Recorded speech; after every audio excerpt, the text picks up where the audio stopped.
It all started with a very simple idea. Tell the stories of how successful middle market CEOs made it to the corner office. I'm Brant Handley, founder and managing director of Resource Options International, or ROI. We're the USA's premier executive search firm focused exclusively on empowering middle market companies to attract, hire, and retain A players while transforming top executives' careers and lives. ROI's Into the Corner office is dedicated to discovering how middle market CEOs advance their career, and we're making these remarkable and sometimes quite unbelievable stories available to you for the very first time. Listen and learn about the challenges they've overcome, the interesting people they've met along the way, and the lessons learned that steered these executives' unique journey into a middle market corner office of their own. I know you enjoy these CEO stories as much as I've enjoyed recording them. So thank you for listening today. And if you like what you've heard, rate us on iTunes or wherever you get your podcasts. I'm looking forward to you joining me on the next great middle market CEO adventure into the corner office.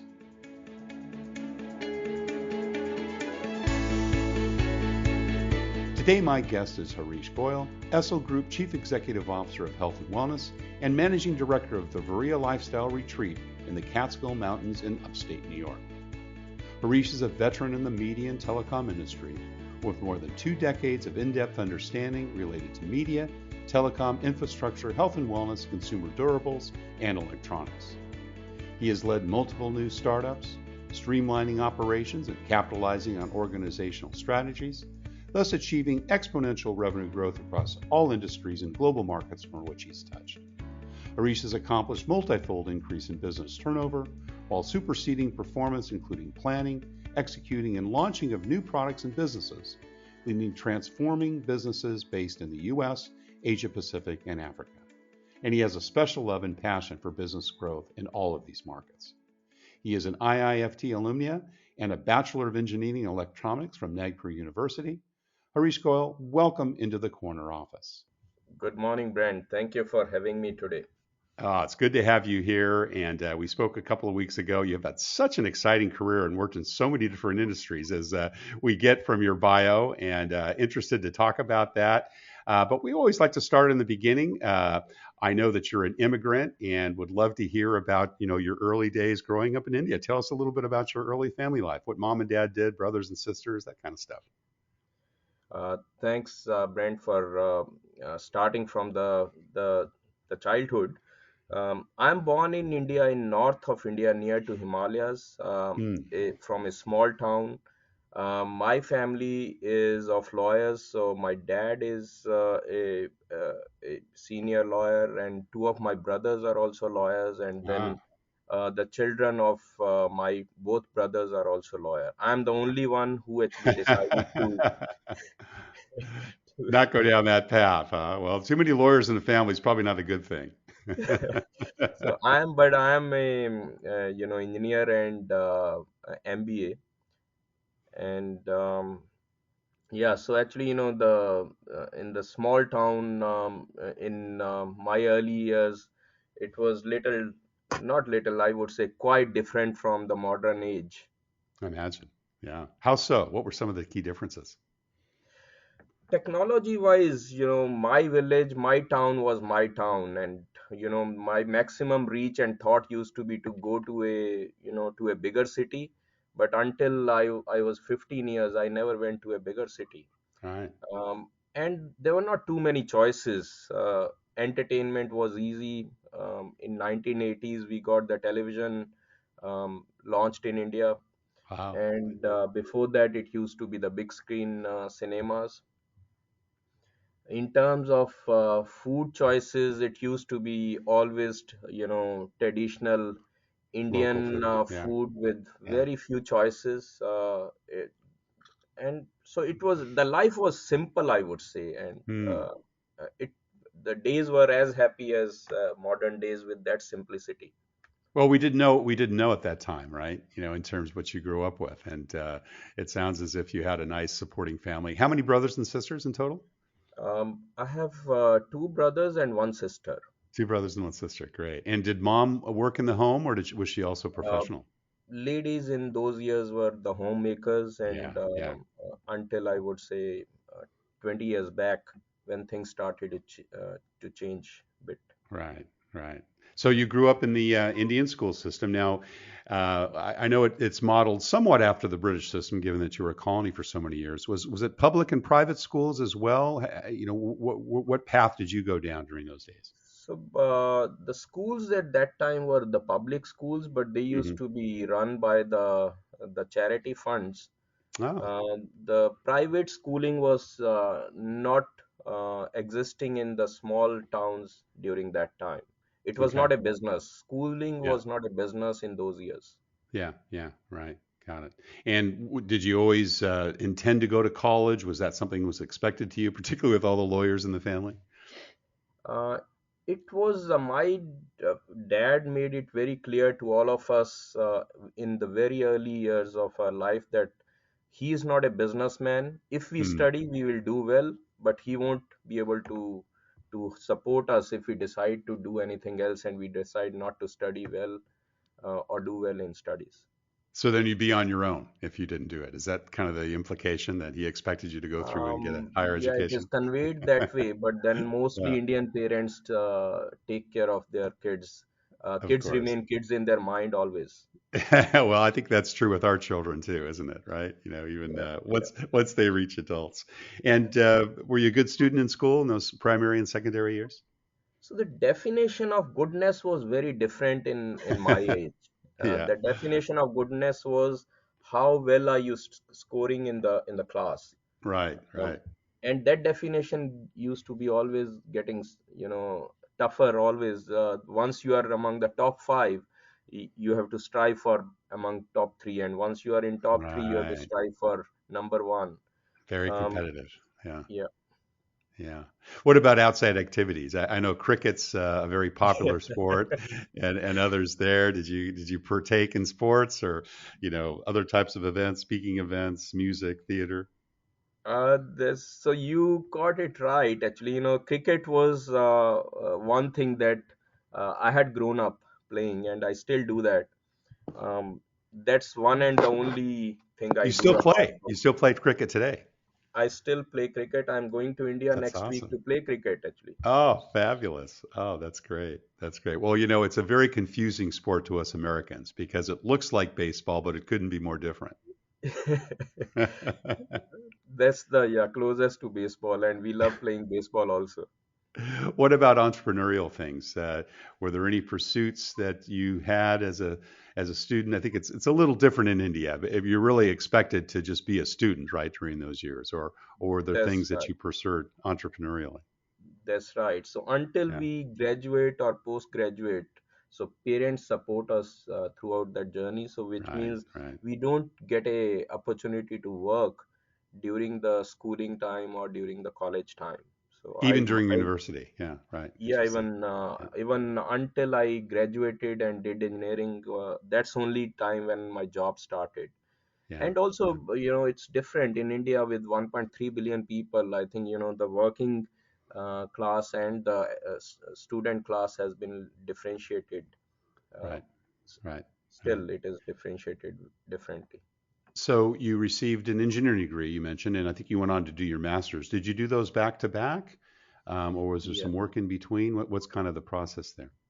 So I did engineering in electronics, and then I joined a business, a company, and they sponsored me to pursue my MBA. Oh, Um, okay, in got it. return of me signing up an agreement to work with them for another 3 years after post graduation. Right, right.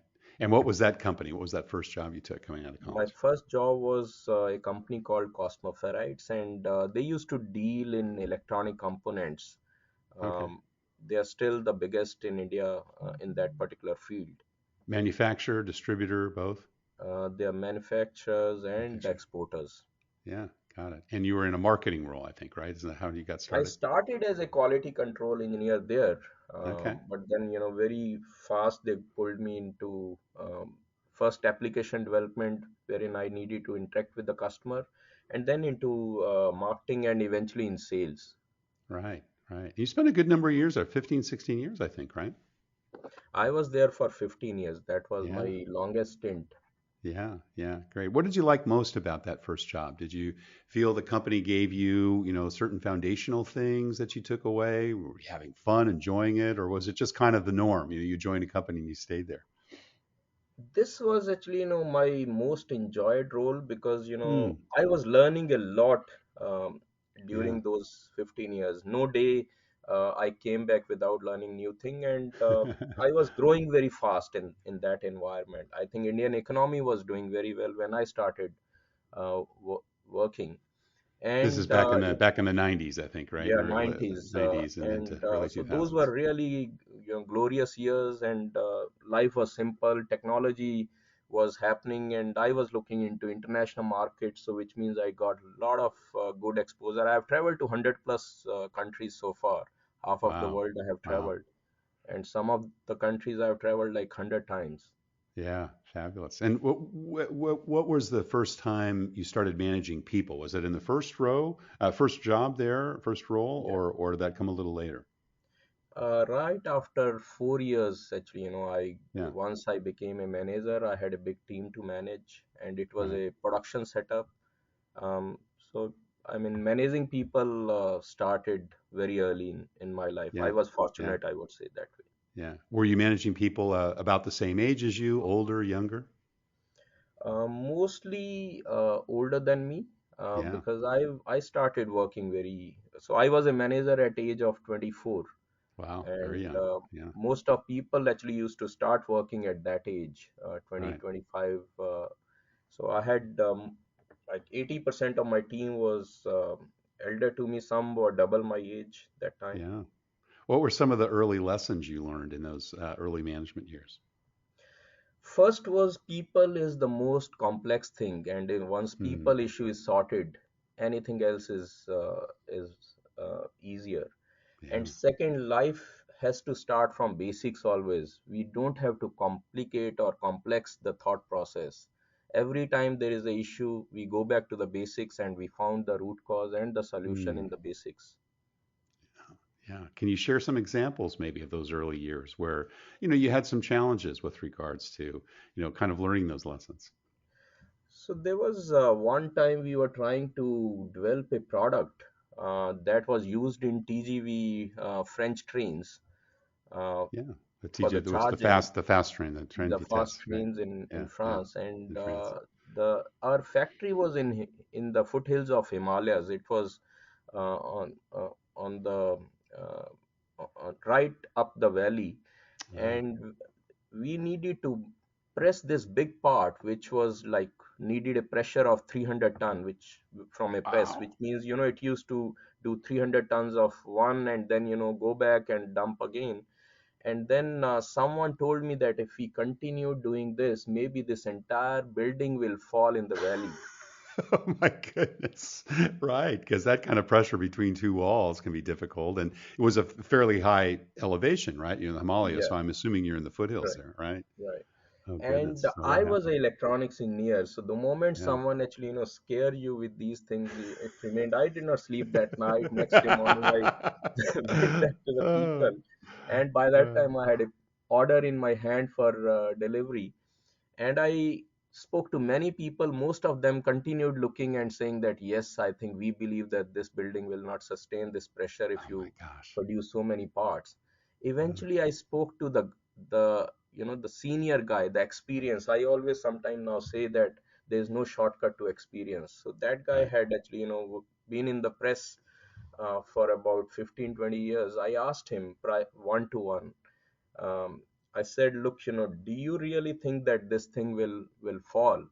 He was a civil engineer. He explained me at that point that, look, there are reinforced walls in it. It is like a dam. This building will never fall. This pressure of 300 tons is nothing compared to what this can sustain. So, Yeah. in fact, increase the speed and deliver it faster. And he was on your staff or someone that had been He was the working in that manager building. and he was Yeah. my boss when I had started. But then, Yeah. in 4 years, I had become his boss. So I was actually, Yeah. thinking that maybe he won't be happy with that situation. But the Sure. guy was gentleman. I still meet him. I'll meet him in 2 weeks. I respect him the Uh, most.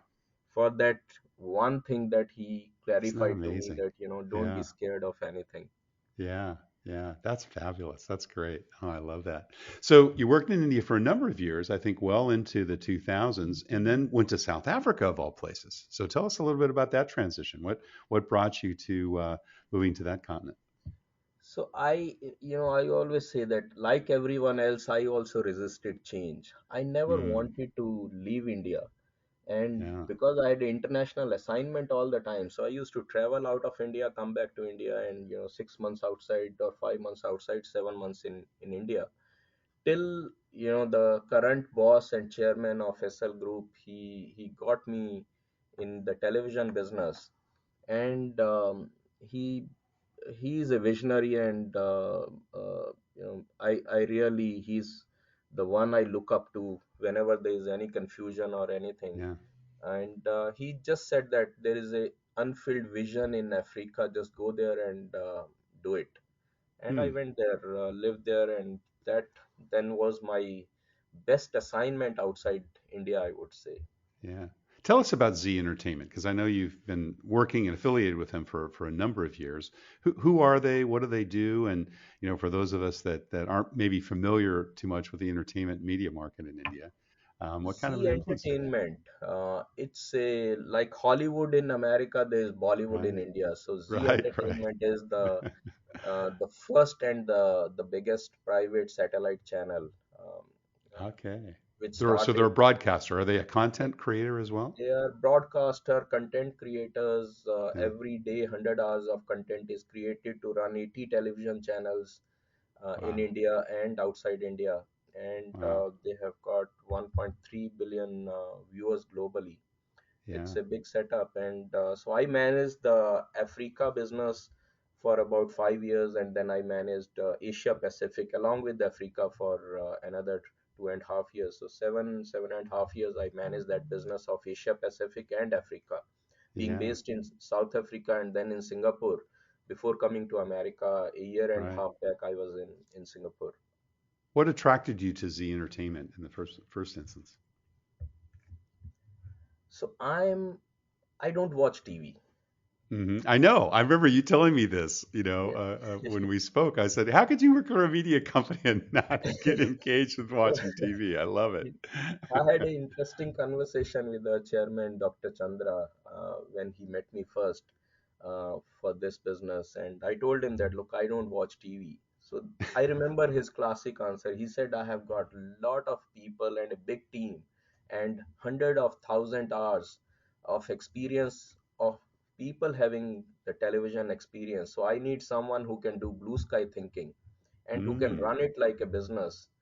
Um, and that's how I got into it. And so I eventually became a troubleshooter, wherein I was, always sent to the assignments which did not make a business case for a number of years. Like South Africa was one business that was, not making money, and there was a potential. So I went there, and then eventually yeah. from there to Asia Pacific, wherein we had markets like Indonesia and uh, the the neighboring Asia Pacific countries, wherein there was a huge potential that we had, wherein we could not only launch channels in the Hindi language, but we actually launched channels in English, French, Bahasa, Wow. and the local languages in every country.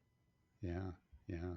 And tell us a little bit about the living time. So you literally went from Johannesburg to Singapore, right? Yeah, But still, so did your responsibilities change, or they just became expanded? Because I think you continued to manage Africa's. Is that's that right. correct? So it was Yeah. Yeah. expanded. I looked after 80 countries that time. So during pandemic times, actually, those were the most interesting time in terms of growing the business, because most of Imagine. people actually, took a, I would say, excuse of that pandemic is there, so we can't do anything. And that's one time I still remember in 2020 when pandemic hit, we decided to launch a channel in Africa. While I was stuck in Singapore, my team was based in South Africa, and I Right. decided to launch a channel in Ethiopia. Wow. And we produced that channel content in Kenya. Wow. So it was such an interesting time as to how at different times these pandemic was coming. It came very early in Singapore, Right. about a quarter before it came to South Africa, and about 4 months before it went to India. And in Kenya it came in about 6 months later, from January 2020 when it started. It came in June, and we produced this channel in Kenya because Kenya was still open, and they used to actually work, and people only asked for transportation. And the good thing was we could produce the channel in a record time, because everyone was sitting at home or Right. were Right. not Yeah. having much work. And Yeah. we Yeah. actually produced this channel in Amharic language, which is spoken in Ethiopia. And we found that there were a lot of people in Kenya who were actually living in over there and needed some good work. Right, right, fabulous. Taking it diversity to your advantage. I love it. So close to 7 years, I think, with Z, and then made the move to the States. And you've only been here, I guess, a couple of years, and you moved during the pandemic, from what I gather. So That's tell us a right. little bit about that transition.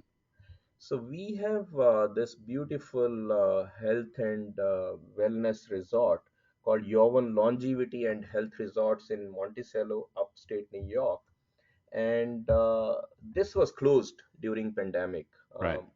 And in September 2020, while I was in Singapore, chairman called me one day saying that, Harish, look, there's not a better time to start and reopen this health resort, Mm, and try and be there in America. So I was in Singapore that time, and U.S. embassy was closed. I needed a work permit to travel, and fortunately, the things work actually. Pandemic was. I always say that pandemic is an excuse. Embassy was working, USCIS over here was working, and my work permit was done again very fast, and I managed to reach here quickly. It's been 1.5 year now. I'm operating from uh, the resort itself, and well, the I resort hope to sounds continue. resort sounds beautiful. When we spoke a week or two ago. So tell our listeners a little bit about it, what the, kind of the mission is there, and the beauty of the area you're in. So Yovan, our name is Y-O-1, but actually, it's spoken as Yovan. Yovan is a Sanskrit word. It means youth, Mm, adolescence. So the mm, thought is that come to Yovan and be youthful. And huh. over here, we deal with Ayurveda, naturopathy, acupuncture, yogic science, and physiotherapy. So Wow. while there is a people go to hospital not by choice, but they have no choice left at that time. Whereas over here to Yovan, people come by choice, so they Yeah. can avoid getting to the hospital. Yeah. Basically, it It's is wellness. Yeah. human Right. mind, human body has been designed to live for 120 years. And if we do the things right, we speak right, we eat right, and we keep the lifestyle good, uh, all of us can actually strive to live for that years. And we see that Mm, some people die younger at 70, 80, some live for 100 years, some live for 90 years. It is all about what has been consumed right. during those 80 years, 90 years. And we are talking about living 120 years of healthy living. I love it. And so it's as much training and development as education as is an experience, right? You have experts there that talk about nutrition and exercise. Tell us a little bit about how the retreat works. Right. So, first of all, yogic science. Every day, morning to evening, there are a number of yoga and meditation classes, Mm, which is, starting from right basic meditation to the sleep yoga and to sound yoga and hatha yoga. And then, the meditation classes, the morning meditation and the evening twilight meditation classes. That actually helps us, first of all, control our mind, control our thought process, and to scan our body through our mind instead of getting under a x-ray machine. So it is like right. scan as to what is during the yoga class is when I realize if there is any pain in the body, which we mind Mm, gets used to living with it. And then is right. the uh, curing the body with natural elements, curing the body with water, with air means breathing, with fire, which means keeping the body warm. and Mm, by eating the vegetarian, vegan, plant-based food, which is the earth element. And the fifth is space or ether element, which means, thinking right from mm, inside. right, right. Now, I know that when you joined Z, you didn't watch television. So you know what I'm going to ask you. Do you pursue these strategies for your own health and wellness? Uh, so I still don't enjoy watching television, but I can't avoid consuming content. Technology has changed, and now we have got a mobile phone in our hands, which is Right, a smartphone, right. and lot of new apps have come up, which anyway I have to consume content through the WhatsApp groups, because there are friends who are connected, families who are connected, and they keep sharing some small bits and pieces. So which means, I can't sit in front of TV for 1 hour and watch TV, but I don't mind consuming 2 minutes, 3 minutes short bite content. Sure. um, but I don't sit on Amazon or Netflix for watching Well, what TV. about what about the yoga and the wellness and the eating and the mind, those five different areas? Are you pursuing those too? Do you That one consume? is, yes, very Yeah, much. I yeah. I do do meditation and yoga daily, Hmm. and I am a vegetarian right from beginning. So which means, Right, I love this fact that we have got a very healthy vegetarian food, right. and of course, curing the body from these natural elements is my favorite. I Until now, I'm safe from COVID, and I attribute it most to the fact that I do the steam bath every day 2 times, and I Right, still believe right. that maybe that is one thing which is keeping me away from the COVID or cough or cold and those things. You're expunging your body of all those nasty viruses and things, bacteria that's floating around. And of course, Catskill Mountains has the pure water and air, and Yeah, the yeah. best thing is, it is the So, sight so of. how Yes, how sorry. many employees are there at the resort? We have 100 plus people that Right. work over here. Um, And how many and guests can you have at one time? we had just had a New Year party with 270 guests. Wow. We Wow. don't crowd the property much. Yeah. So at an average, we try to have like 150 to 170 guests in the building. Is it about 70, 75 rooms, something like that? Or We what's are the having 131 rooms. 131 rooms? Wow. Wow. Yeah. Well, I promised you I will come and visit. So I'll have to find a time in my schedule to come and do it. But it just sounds fascinating. And You are one of my most daughters, welcome, Brent. I look forward to having you here. one of my daughters, I think, is one who would join me as well. She's been a vegan since she's been 12 and very much into yoga and, treating yourself right and thinking right and purely aligned with your principles. She will So, love it. She well, will tell love me it. then. Do you actively market to that particular segment, or is it a welcoming, of course, a larger market of those of us that may not, pursue those things on a regular basis? How do you, kind of integrate yourself with that marketing program here? So there are three ways that we are doing the marketing. One is we actually are our marketing campaigns are concentrating on New York State, New Jersey, Connecticut, and Pennsylvania, because all Mm, these are 2 hours, 2.5 hours yeah, drive from yeah, us.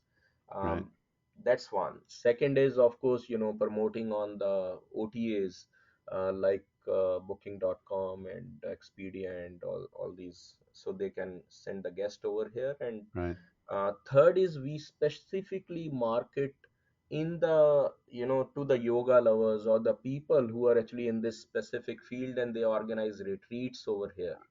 That's the third Right, segment that right. we cater Got it. to. Yeah, fabulous. And of course, locally, we encourage people who are in 50 miles to come and spend a day with us, which means Yeah, they right. need not spend a night over here, but they can get the treatments, Participate in the therapies. programs. Yeah, yeah. Eat in the restaurants and Yeah. so forth. I love it. And consult counselors, wherein one can actually tell what Yeah, is our body composition in terms of the natural elements of fire, earth, and water. right, right. Fabulous. How has the adjustment been from a management standpoint? Because your whole career has been Asia, South Asia. And we do things differently here. How has that been from an adjustment standpoint? A bit of customization and adaptation is required because Right. there are different, little bit different culture on in terms of working wise over there. But then human element is as complex anywhere and Sure. as easy once you have actually understood as to how do they work. So it is basically acceptance. Once the acceptance is there on both sides, things but become much easier, and there's no other choice any of us have. I have to Yeah. manage Yeah. this business, and which means I have to quickly adapt to the environment and then get on to deliver the results. As long as business is growing and people are growing, it becomes much easier for everyone, Right. all the stakeholders Right. to do well. Would you say that your leadership style has been changed a bit or adapted a bit since you've been here? And if so, how? Definitely, it some things have to change. First of all, one big change is I never used to think in terms of hours. Hmm. Employees were employees, and we used to always think that okay, if someone is working, we never counted hours. And over Right. here I realized that everything works by the hour, by the minute. Employees get paid by Interesting. hour. Employees get paid every week instead of Yeah. uh, paying them every month. So Right. those few Right. things actually were very significantly different, and it's good that I really experienced it. Yeah. Yeah. Absolutely. And how do you make the decision, particularly from a management standpoint, when to, kind of micromanage folks or kind of stay out of their sandbox, and let them do their own thing?